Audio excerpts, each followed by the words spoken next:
Hi, Todd here from Urban Sound Studio, and today we are taking a look at the legendary Sequential Prophet, which set standards for synthesizers over 40 years ago and continues to be one of the most sought-after poly synths.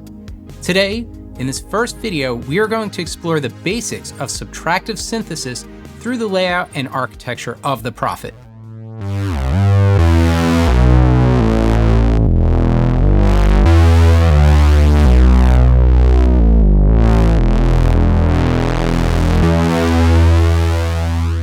To start, we are going to explore the mixer, the two oscillators, and the noise. Let's hold record and hit preset for a basic sawtooth patch. We will turn up our noise in the mixer, which is the same sound regardless of the key that is pressed.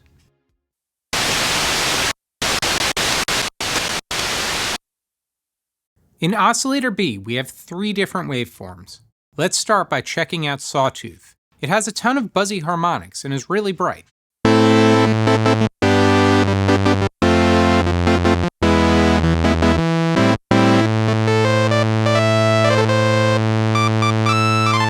It also works great for cutting bass sounds. Next to it, we have a triangle. This is a gentle waveform with a very pure sound.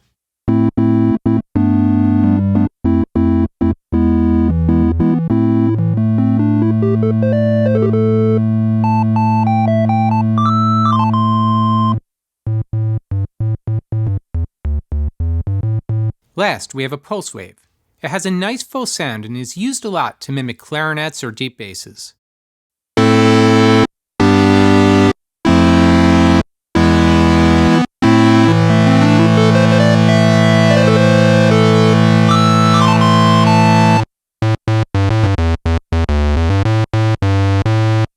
When set at 12 o'clock, it is a square wave, but we can adjust the pulse width to thin out the sound. As you get to the extreme ends, the wave will disappear. And we'll talk more about how to use this with modulation in our next video.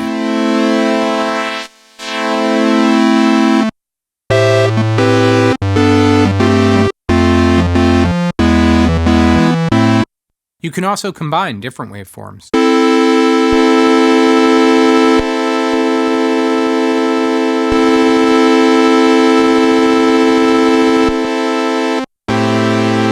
Currently, keyboard is on, so playing a note, we will change the pitch. When turned off, it'll oscillate on whatever frequency is selected for the oscillator. When low frequency is selected, it slows our oscillator so much that we end up using it as a modulation source, which we'll explore later. Oscillator A allows you to select a saw and pulse wave as shapes. If you play a saw with oscillator A, and then add the same saw on oscillator B, you would think that it just makes things louder.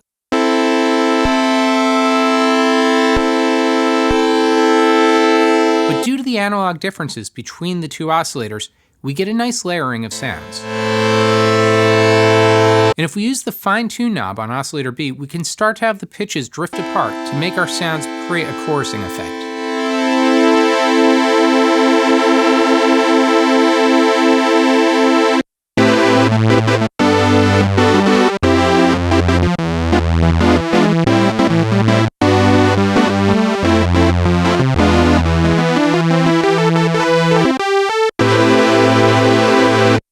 Here's another trick. We can set our frequency of one oscillator to tune to set to different intervals. For example, let's put oscillator B up an octave plus a fifth.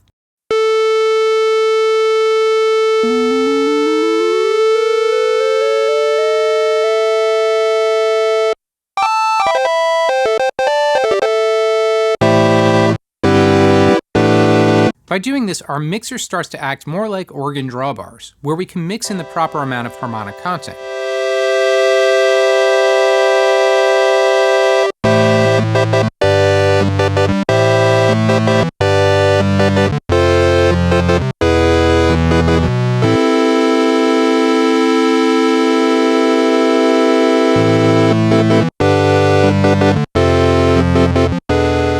We can also set an oscillator an octave below. This is great to thicken up a sound. You can use the shape switch like an octave pedal on basses and leads.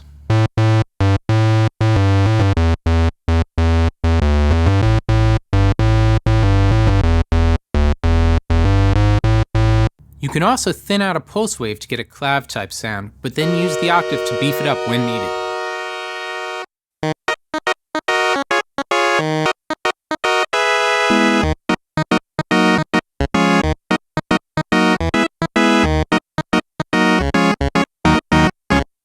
The sync button makes oscillator sync, or match, the pitch of oscillator B.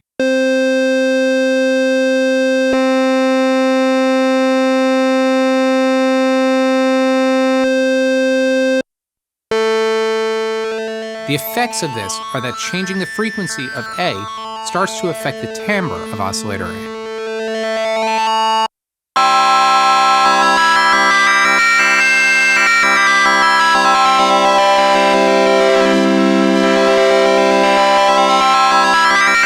This becomes really useful in sound design when we get into modulation during the next video.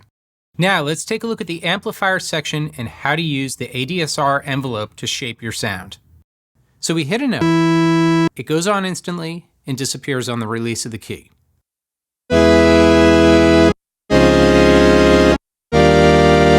Adding some attack in our amp envelope allows for a swell into the note. Adding some release, we get a natural sound rather than the abrupt end.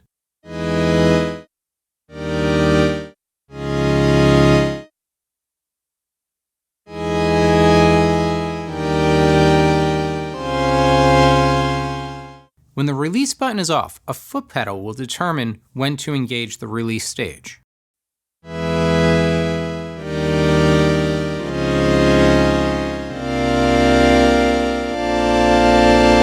So what is decay and sustain? Let's explore this with just the noise.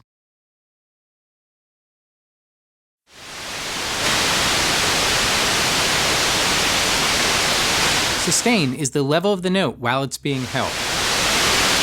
If I turn it all the way down, you can hear that the decay is the time that it takes from the attack stage to lower into the sustain stage.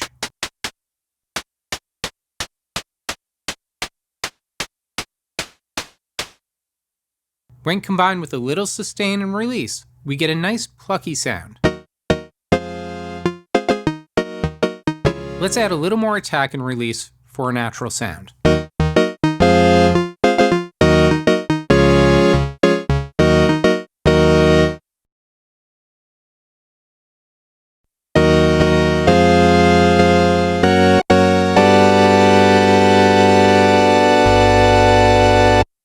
The filter of the Prophet is legendary and is what makes it subtractive by removing high frequencies to shape and sculpt your sound. Here's our current sound.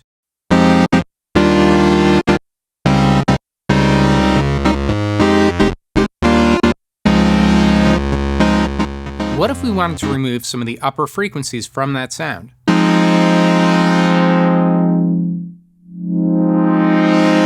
You can hear that the filter starts to reduce the higher frequencies. Let's explore this with just noise.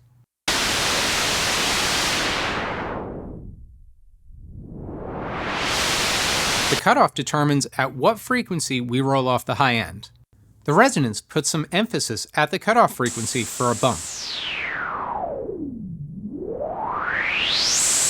It's what makes the filter sing.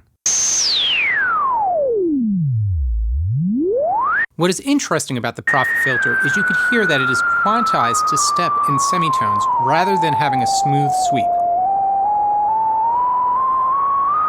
If we remove the noise completely, we can hear that we are actually hearing the resonance on its own as part of the self-oscillating filter. The note that comes out is determined by the cutoff frequency. Keyboard tracking on full allows you to play the filter by tracking the cutoff frequency to the control voltage of the keyboard. And we can actually put the filter in tune.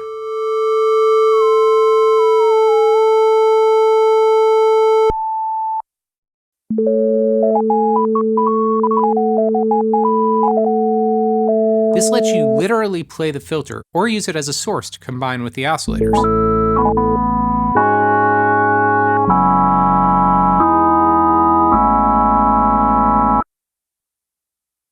So keyboard tracking at off, we get the same pitch.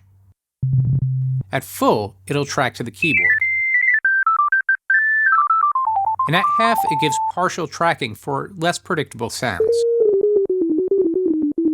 But the way people typically use filter keyboard tracking is so that no tracking keeps the filter at a consistent cutoff frequency, and keyboard tracking opens up the frequency as you play higher notes, which is typically the way acoustic sounds work. Adjusting the cutoff while playing will lead to some cool effects.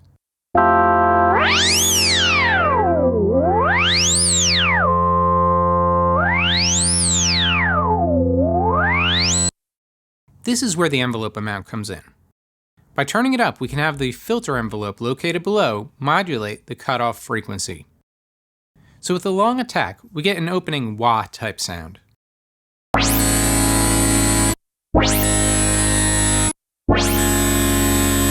And with a longer attack, we get an evolving filter sound.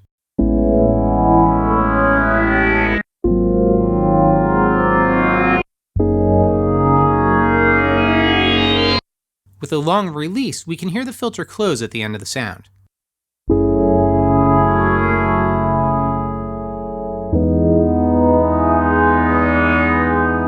With no attack or release, we can use the decay and sustain to get some unique chirping or quacking type sounds.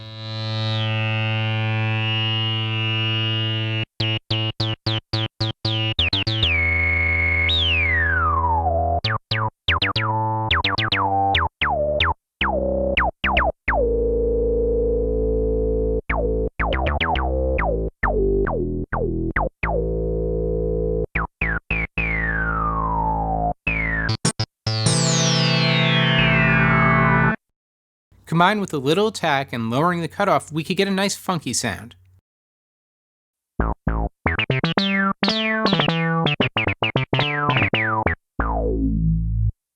So what is the rev switch? It determines the filter type that you use, which is not only the sound of the filter and the cutoff frequency, but also how the envelopes work.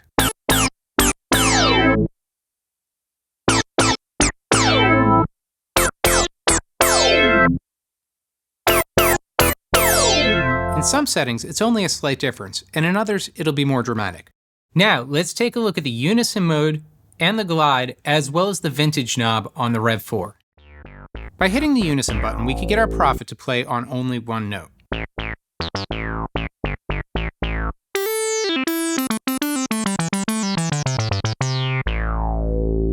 And we could use the Unison button plus our banks to determine how many voices we want to assign to that one note.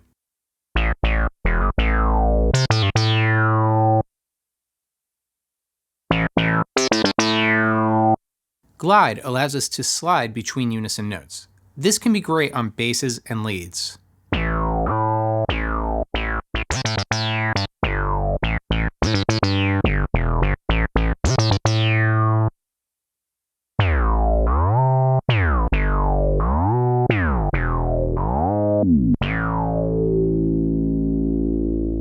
But we can also use glide polyphonically on chords.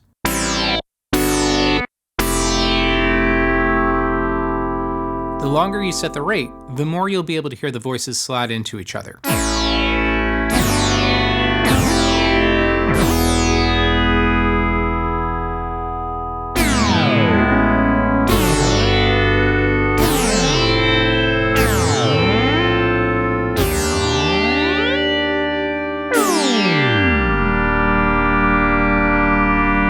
In Unison mode, we can also select to make a Prophet 10 have only 5-note polyphony, but double stack the voices for a super full sound.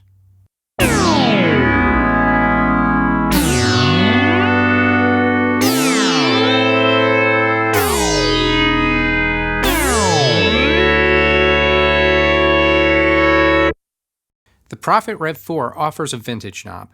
It takes us from a stable sound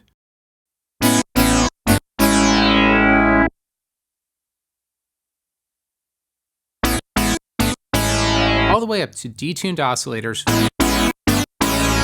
with an unpredictable envelope.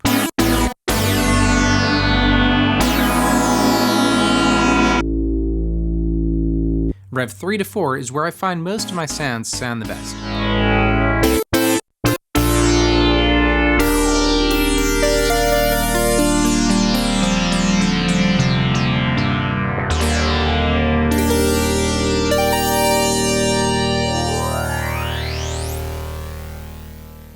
Thanks for watching. That should help you get started with some subtractive synthesis basics, and in the next video, I'm going to cover modulation.